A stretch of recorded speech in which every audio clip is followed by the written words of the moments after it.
This is the cheapest lens on Amazon. It's a 35mm f1.7 that works with APS-C and Micro Four Thirds cameras. But is it worth 26 bucks? Let's get into it. Fujinon sells a variety of focal lengths from 25mm f1.4, the 50mm f1.4, and the 35mm f1.7, which we'll be taking a look at today. Upon opening the box for the first time, you'll find the lens, a C-mount adapter, and 2 macro rings that allow you to achieve close focus. This is how close I was able to achieve with just the lens, screwing on 1 macro ring, and finally both macro rings attached.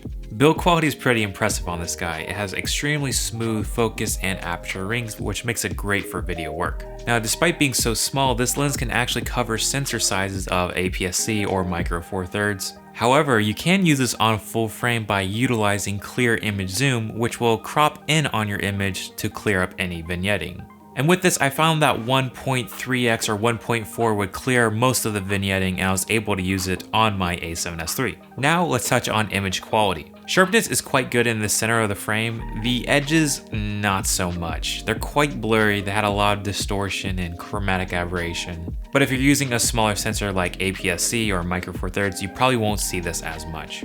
There's quite a bit of distortion with this lens. These lines should be straight, and as you can see, you get some weird warping. This lens does flare quite a bit. If you get the light to hit just right, it kind of washes out the whole entire image.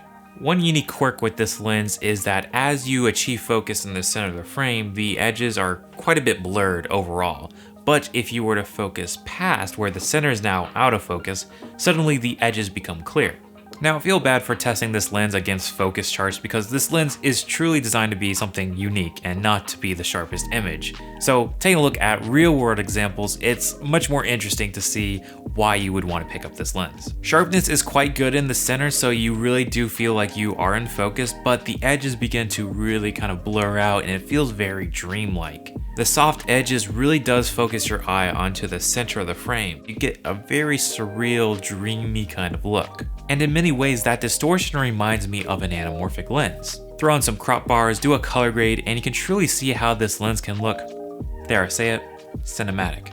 If you are interested in picking up this lens, I'll leave a link in the description down below. Hope you guys enjoyed this review. If not, I don't know.